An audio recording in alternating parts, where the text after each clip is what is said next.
Hi guys, welcome back to my channel. I hope you're having a great day so far and welcome to today's video, which is going to be me sharing my treatments, my procedures, my steps that I take, my tips and my tricks that allow me to be very low maintenance 95% of the time. So today I've literally taken like 2 minutes to get ready, and that's hair, face, dressed and out the door in literally 2 minutes. And you might not believe me, but it's the truth, and I'm going to show and share how I do it so quickly and so lazily. I've realized that I do high maintenance things very rarely and infrequently in order to live a majority very low maintenance life, and I'm going to share all of my little cheats and tricks and sneaky little nippets with you in today's video. So if you want to know how I got this pulled together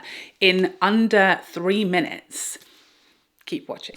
Okay, so I wanted to explain how this video came about. So a few weeks ago, it was our children's school disco, and it was the first year where both of our children were going to the same disco at the same time. Up until now, our son is in Key Stage 1 and our daughter was in Key Stage 2. They had different times, so we would like take our son to the disco, bring him home, take our daughter, bring her home, and the other one would be at home. But now this year, they're both in Key Stage 2, which means they go to the same disco, which importantly means for mummy and daddy that we had like an hour and a half on a Friday night, child-free, for like the first time in 10 years. So quite the exciting time. And it hadn't really occurred to us, we just hadn't clicked that we were going to be child-free on a Friday night.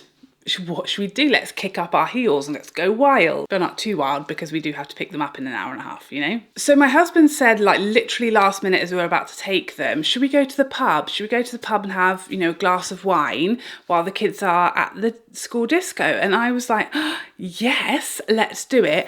But I was literally like slumming it in my, you know, hedgehog cocoon era, thriving on the sofa, you know, hair scraped back, not a stitch of makeup, probably in my pajamas. Well, I can't have been in my pajamas, because let me tell you, if I'd been in my pajamas and on the sofa, there was definitely no leaving the house for me. We're done. But I was certainly in like, you know, tracky bees of 3 days of wear. And he was like, you know, should we go to the pub? And it's a now or never answer, because there's no, oh yes, just give me 45 minutes to drag myself out of the ditch. This was like, we've got 3 minutes, or there's not going to be enough time to get there. And we're going to our local pub. Every single parent from the school is going to be in there during the disco. And, you know, I got myself ready, dressed and feeling confident, feeling presentable, feeling put together enough to go out in public with my husband for like a mini date night in literally about 3 minutes. And I was thinking to myself, I am such a low maintenance queen.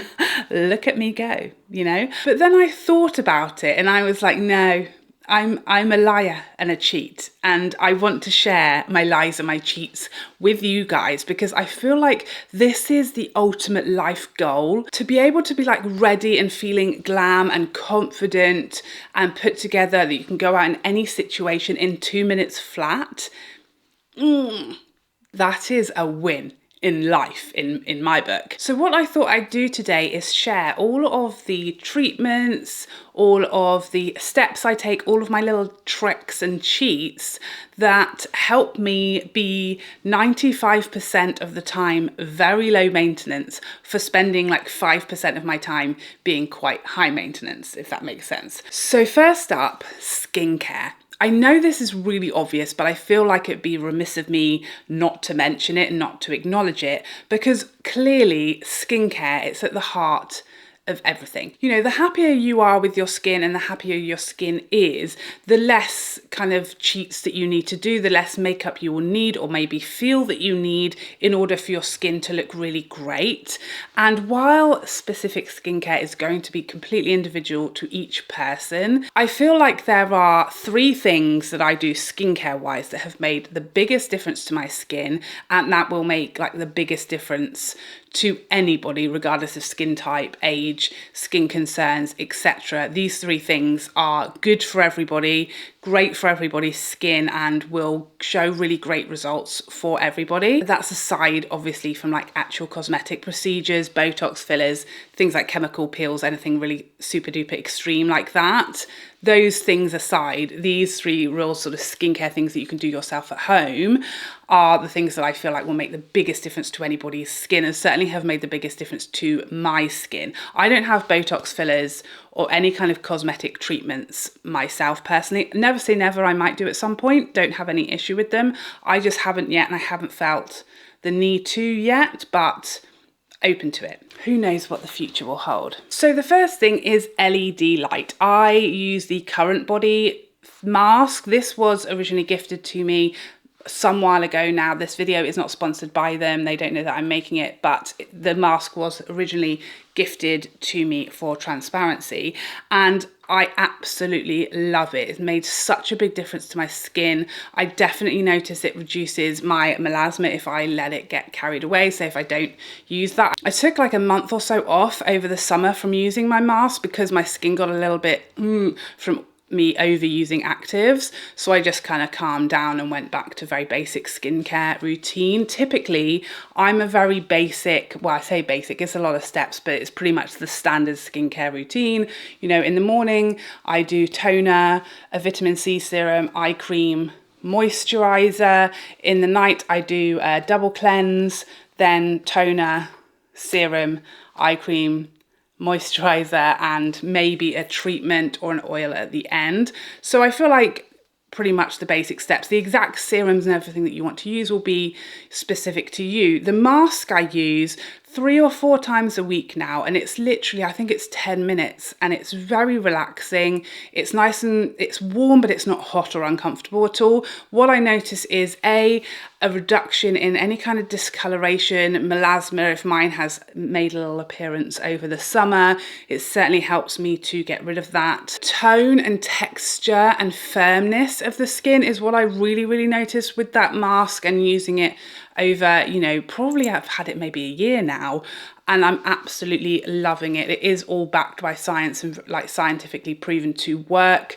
You know, all the top skincare experts do agree that LED light really does work and is really a very powerful at home tool that you can use. Obviously the masks are very expensive, but I think they're totally worth it. The second thing that I feel like has made the biggest difference to my skin is retinol. Wouldn't be without it now. Some of my absolute favorites are the Drunk Elephant. I've really been loving the new Caroline Hirons retinol. I use number 2. I'm desperately waiting for her to, I know she's bringing out a number 3, but an excellent retinol. I've also enjoyed the Mizon one. It's really great. I mean, if you're beginning to get into retinol, I started off with the ordinary retinol. Certainly not strong enough for me now, but it's a good place to start if you're a little bit scared, because it's a little less intimidating with all of the peeling and stuff to get started with. So retinol and LED light, absolutely. And then the third is the very obvious SPF. I use SPF 50 all year round pretty much. In the like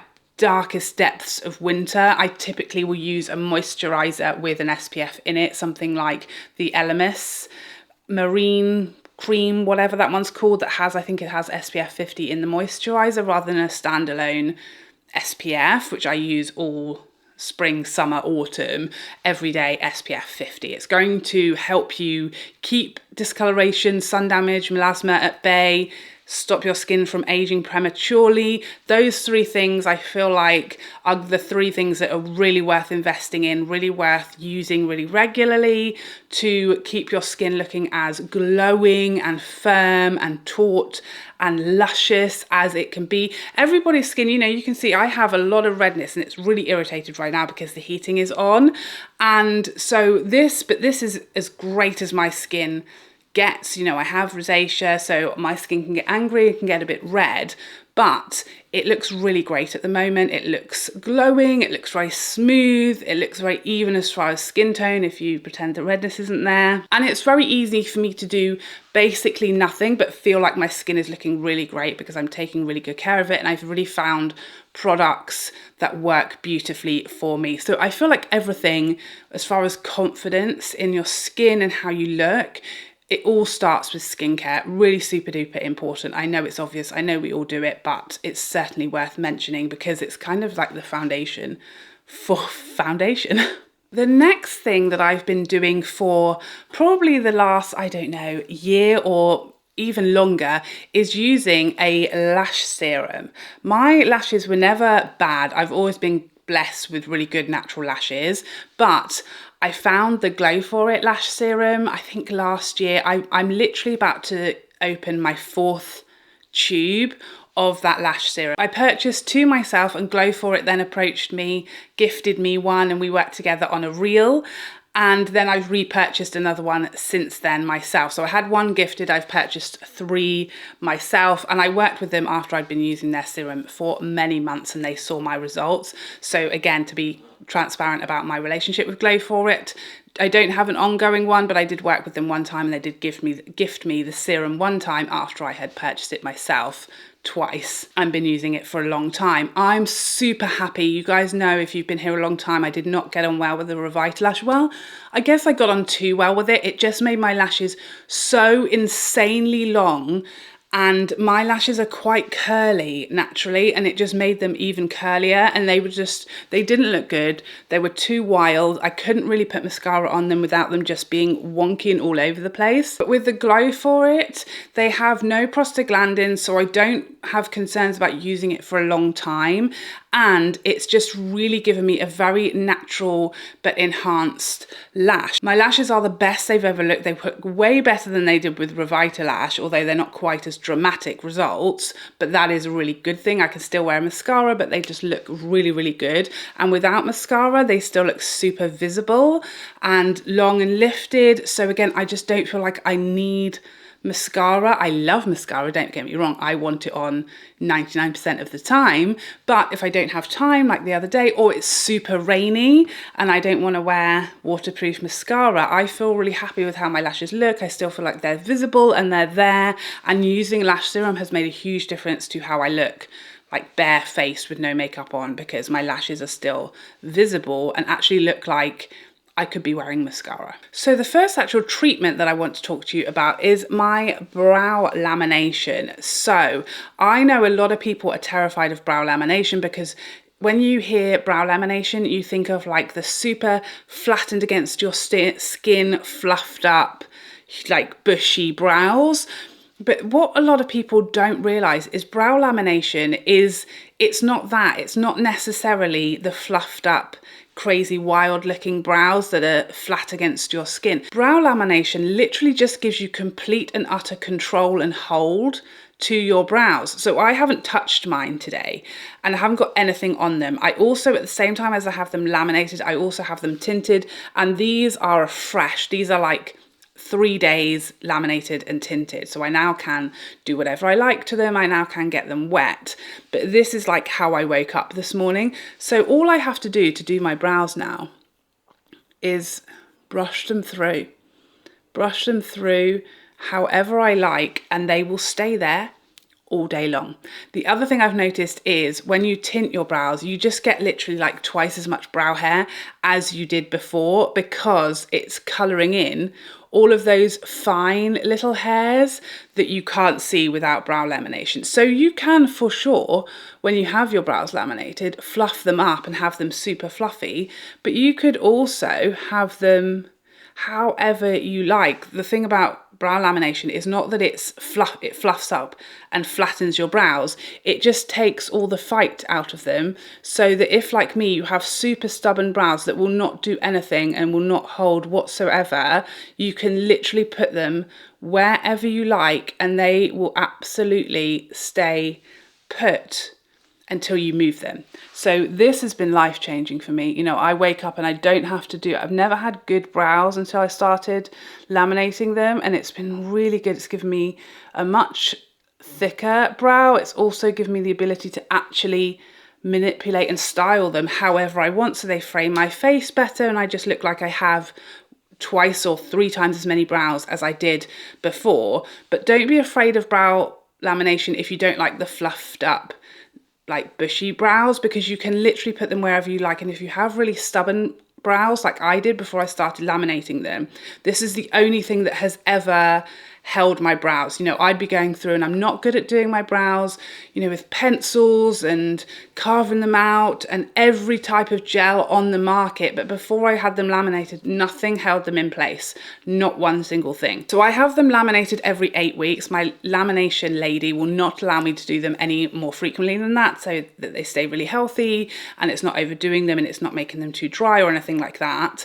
And even when they're sort of like wearing off, like around the sort of 5 or 6 week mark, now they will hold with gel, and I can still get a really nice brow that will stay put all day. The tinting as well, especially if you have much lighter brows than the colour that you would like, or the colour that matches your hair, it just completely changes your whole face. They frame your face. I would absolutely recommend getting your brows professionally done. Whatever that looks like, you don't have to get them laminated, but if you just get them tinted and shaped, it's just given me so many more brows, and it just completely minimizes what I need to do on like a daily basis to have them done. It's literally like whizzing a spoolie through them, and they look exactly how I would love them to. So now I've done my brows, all I'm going to do is whack on some of the Hourglass tinted moisturizer. This is the hydrating skin tint.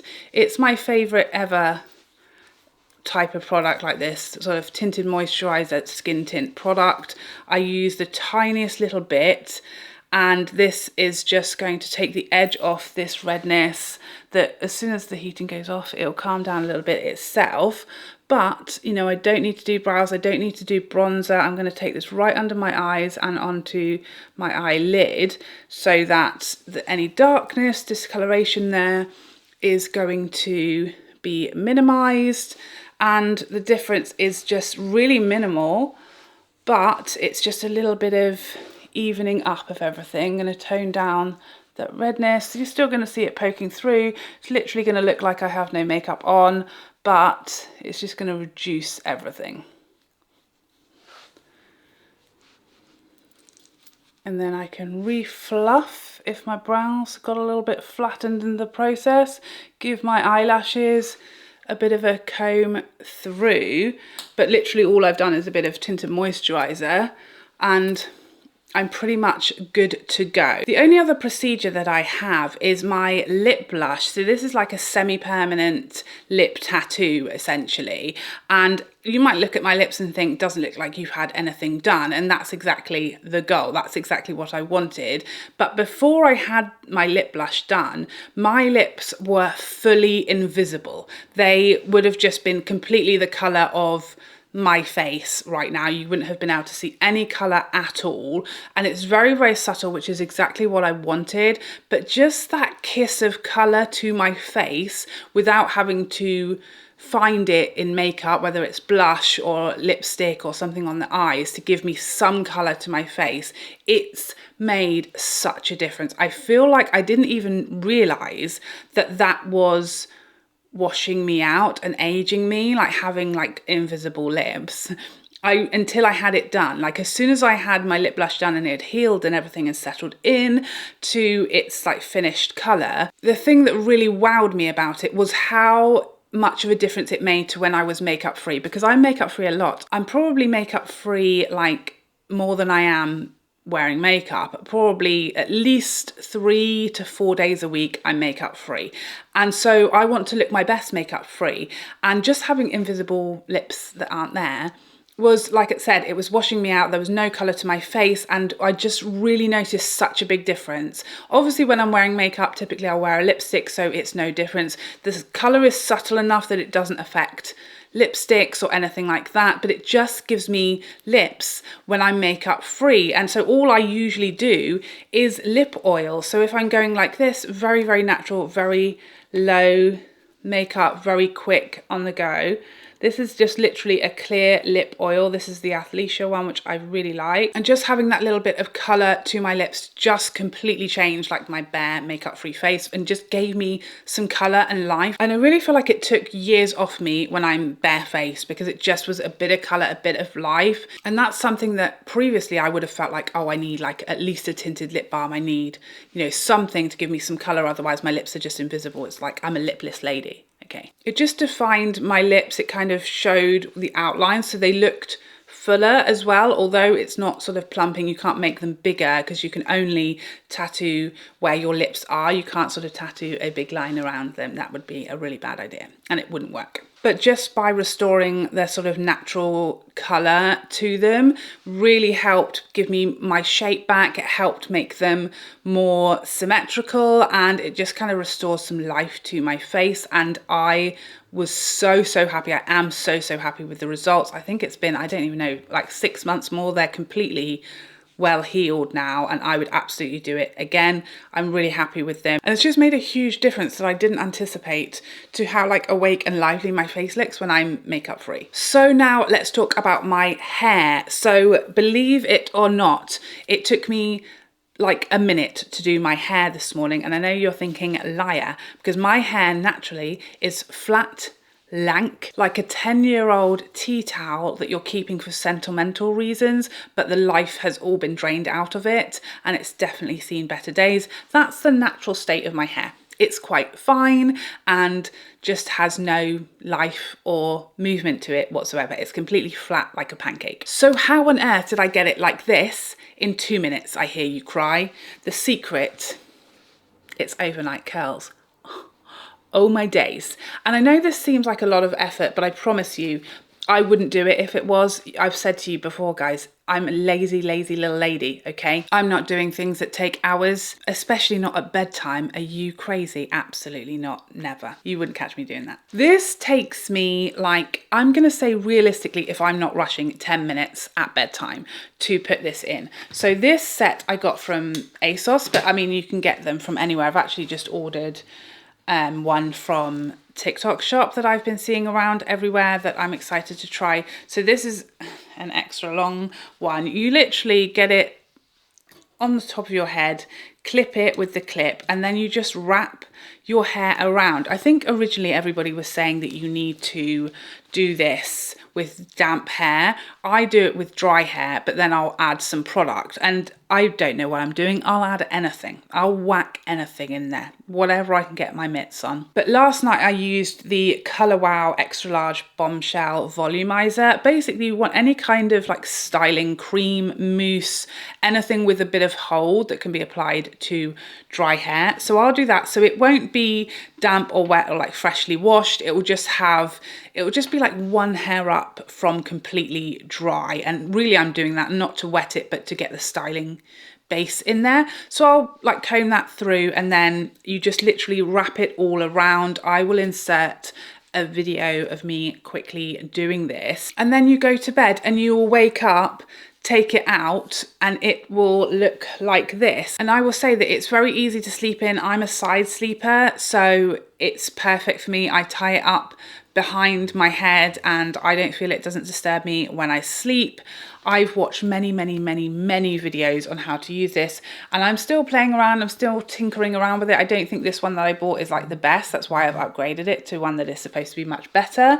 But this is not what my hair would have looked like when I woke up this morning without this overnight curler. And all I had to do is undo the scrunchies, pull it out, give it a bit of a brush through, and my hair is 1,000 times better than it would have been without it. And it literally took me maybe 30 seconds this morning. So again, it's spending like 10 minutes last night to give me no minutes today, ready to go straight out the door with no effort, looking like I've come from the hairdressers. It's delightful. The other thing I do that is definitely higher maintenance is my Dyson airwrap. So if I'm like in a rush and I can't be bothered and I'm going to bed and I want to wake up with perfect hair without any effort, then this is the way to go. But if I'm like going all out, I'm doing my hair and I want this to last for like the week, and I also want more volume, because this is like, I've got more volume than I had without the overnight curler, but it's nothing on the Dyson. Definitely gives me more, and this definitely lasts much longer. Again, people ask me all the time how I get it to last, and I will just say, I imagine the hair you're starting off with is quite key to this. And like I said, my hair is lifeless, it's lackluster, it's flat like a pancake, and it really has like no fight or life to it. If you have like super wavy or thick hair, maybe it's a completely different like kettle of fish. maybe if you have curly hair, I don't even know how that would work. So I imagine that's number one. Number two, styling products. I always put something like this in before I do it. I make sure my hair is damp but not wet. And once I've used it, once I've curled each section, I will plop it off and just leave it there. And I leave my whole head of hair like that until I've done my full makeup, and I'll just walk around the house like it. Then I'll spray it with some hairspray, hours. I'll leave it like that as long as possible with, you know, like the, what's that little girl? You know, the good Chibla lip. Who's that? Who is that person? That's what I look like. I can't think what. Is it Sheila? What is, I don't know. Who is that person? Shirley Temple. It's not Sheila. It's Shirley. I was close. You have to give me that. That's how I walk around until like I'm ready to leave the house, and I'll just like comb it through. And those it will be like this, but bigger, more voluminous. As you can see, I spent more time doing this side than this side is never as good as this side. I don't know why. Maybe I get tired doing the second side. Who knows? But definitely using the Dyson will give me more volume, and it will look good for days after. Days. Even if I put it up, you know, it just gives me like more life and shape and volume to my hair. You know, I can put it up in the clip and it looks like I've got hair. Whereas if I do this, you know, without having styled it that way, there'll be like one little string, like a rat's tail back there, because I don't have as much hair as this without using these styling tools. And you know, the Dyson it's not a lot of work. I will typically blast it off with a dryer, and doing, you know, the blowout with the Dyson will probably take me 20 minutes. And my hair will look 100 times better for 3 or 4 days, like until it needs washing. And even then beyond that, I can go with, you know, some dry shampoo and it will still look better because it's just got some shape and life for it. Days later, for me, totally worth the money and the investment once I learned to use it, which was not straight away. The other thing when it comes to my hair is my hair colour. For years, I was box dyeing it myself. I know, every hairdresser in the land is crying. And I get it, because having been trying to get it out now for a couple of years, I understand the pain of a hairdresser. But in my mind, you know, I've had a lot of grey in my parting for years. I can't remember when I started getting grey hairs, but it wasn't recently. It's been like a decade at least. I've had grey hair throughout my hair for many years. But I'd say maybe in the last 10 years, like my parting was getting so grey. And what I was doing was dyeing it the black cherry, L'Oreal black cherry. That was my I think it's L'Oreal, whatever it was. Black cherry was my colour for years. And I loved it. I really enjoyed it. And in my mind, it was like I'm spending like £8 or £9 doing it myself, saving lots of time, and I can dye it whenever I like. And you know, the grey was coming through and being really, really obvious and harsh against this very dark, unnatural colour, that although I liked the colour and when it was fresh, I think it looked really great, it was actually much higher maintenance than going to the hairdressers, because I was having to do it so frequently, and it was only looking good for like 3, maybe squeaking along by 4 weeks. It was really harsh, really, really grey, and just such a massive contrast between like black and white, and a lot of it through my parting. So yeah, I thought I was doing the low maintenance option, but since I've been going to my latest hairdresser, I've been revolutionised, because I only need to get my hair coloured now every I think it was accidentally 15 weeks the last time that I went, because I just couldn't get in. I left it too late. When I wanted to have it done, I left it too late. So it's about 15 weeks between my colours. This time I think I'd go like maybe 12 weeks. And it's never harsh. You can see, I think we're on week 5. So I would have already had to dye my hair absolutely myself by now when I was doing black cherry. But now, sure, you can see like my roots, but it's just so much softer, the difference and the contrast. And this colour is still fun. You know, I always like to have fun colour and play with my colour, and the copper is just really fun for me and I'm really enjoying it. But it's so much closer to my natural colour, and it's so much less harsh once the grey starts coming through, that it's really not noticeable in photos. It's really not noticeable from a distance. It's much more subtle and soft when it grows through, and it just suits me so much more, and it's so much less harsh that actually that's a lower maintenance option. I go to the hairdressers every like 3 or more months for half a day, and I don't have to do anything. I don't have to, you know, go and get 16 different box dyes. I don't have to spend like 2 hours plastering my bathroom in black hair dye, and I don't have to do that every 3 or 4 weeks for it to still not look great, you know. So I feel like that felt like such a high maintenance step for someone who's dyed their own hair for years. But actually I'm finding it way lower maintenance, and it just looks so much better, and the grey and the regrowth and everything is just so much more manageable and so much more understated and subtle and natural. I way prefer it, and it feels high maintenance at the time when I'm spending hours in the hairdresser's chair, but then I do nothing for months, so I'm pretty happy with it. The same thing goes for the cut. So I brought my fringe back. I haven't had my hair cut for like a year because it got really chopped against my will, and so it's taken me a long time to grow it back and also to trust a hairdresser again. So I had my fringe put back in, and again, that's another thing that massively makes a difference. You know, going for fringe trims, again, it feels really high maintenance, but I can literally now do a ponytail and maybe Dyson my fringe, what we call curtain bangs in the US. I guess we call them that here as well, but to me it's a fringe. So I can literally just Dyson my fringe, and then I'll look like I've done something to my hair, but it's just the fringe. It's just the fringe. It takes me like 10 seconds to Dyson these 2 bits of hair, and it will make such a difference to like an updo or a ponytail or a clip back look that, again, low maintenance, loving it, loving the life. And then my final high maintenance to be low maintenance little cheat that I have discovered is piercings, is my ear piercings, my jewelry.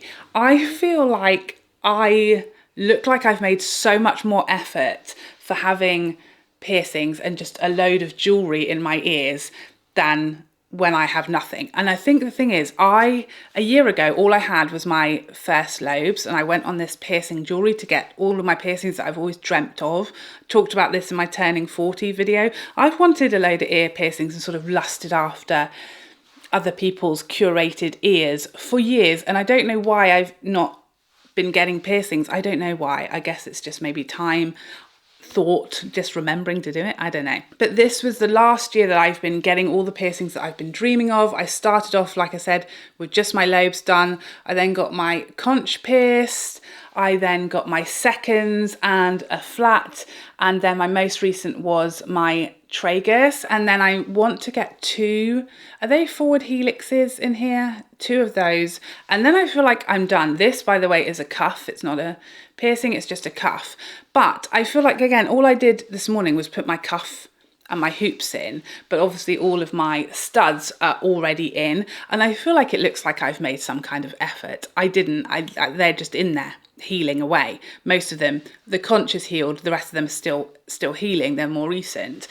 I haven't done anything. I've literally whacked in some hoops and a cuff, and I feel like it looks like I've gone to all of this effort and really put together because I've, you know, put all this jewelry in, but it's just there all the time. I haven't done anything, but it makes me feel so much more like put together because she's like wearing all this jewelry, and she's obviously like, you know, really put some thought and effort into getting ready. She hasn't. I literally just woke up, rolled out of bed, and I was out the door. You're lucky I remembered to put some clothes on. So I'm winning. So there you have it. Those are all of my high maintenance procedures, processes, treatments that I get in order to maintain a low maintenance life 90% of the time.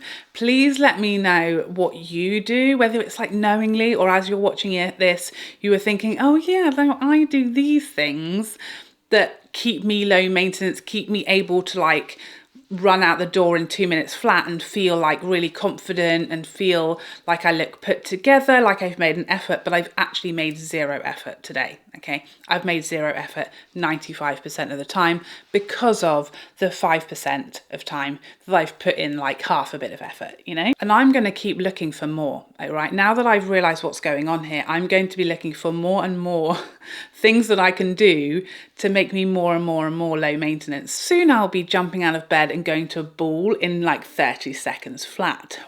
watch and see. I'm learning now. I'm looking for new ones. So I hope you enjoyed this video and found it helpful, and I would love to see you in the next one. Otherwise, take care for now. Bye bye bye bye bye.